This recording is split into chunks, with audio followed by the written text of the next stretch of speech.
চলো বন্ধুরা, রান্না বান্না কমপ্লিট। দেখিয়ে দিই। রান্না করতে করতে গ্যাসটা ফুরিয়ে গেছিল, আবার সেটা লাগালাম। যাই হোক, রান্না তো জানেন তো, কমপ্লিট হওয়ার পর সেটা দেখাতে হবে। আমার বন্ধুদের যদি আমি না দেখাই কি করে হবে। এখানে আছে মূলো শাক ভাজা রসুন পেঁয়াজ দিয়ে, আজকে আর আলু দিইনি। এই যে একটুখানি কি বলুন তো, রোজ শাক খেলে না ভালো। আমি মানে চেষ্টা করি শাক খাওয়ার ডেলি, যখন হয় না। এই যে মূলো শাক ভাজা রসুন পেঁয়াজ দিয়ে। এখানে আছে ভাত, দেখা যাচ্ছে এই যে ভাত আছে।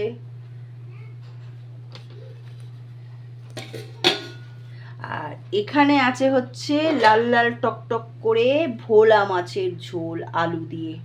এদিকে লাইটটা একটু কম তো, তার জন্য। এই যে ওদিকে লাইটটা না একটু কম। এই যে ধনেপাতা দিয়ে দিয়েছি, লাল লাল করে, দেখা যাচ্ছে লাল লাল করে ঝোল ভোলা মাছের আলু দিয়ে। গ্যাস পরিষ্কার করব। এই যে এখানে এক গাদা বাসন রয়েছে, সব বাসনগুলো মাজবো।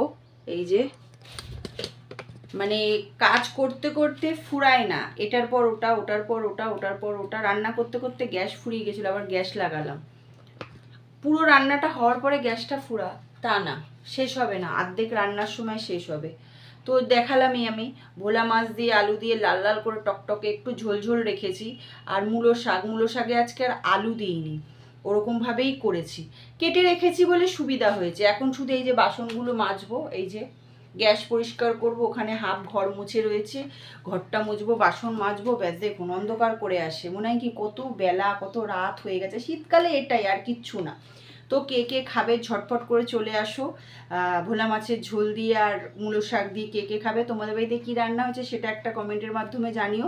আর যারা যারা চ্যানেলটাকে এখন অবধি সাবস্ক্রাইব করোনি, মনে করি একটু সাবস্ক্রাইব করে কমেন্ট করে যাবেন, ঠিক আছে? সাবস্ক্রাইব কমেন্ট করলে কিন্তু হয় না, একটু সাবস্ক্রাইব করবেন, ঠিক আছে? তো চলুন তাহলে, সবাই ভালো থাকবেন। যাই হোক, রান্না বান্না কমপ্লিট, এসে খেয়ে যান, ঠিক আছে? চলে, সবাইকে টাটা। সবাই ভালো থাকবেন, বেশি বেশি করে শেয়ার করবেন, একটু শেয়ার করে দেবেন প্লিজ ভিডিওগুলো। টাটা।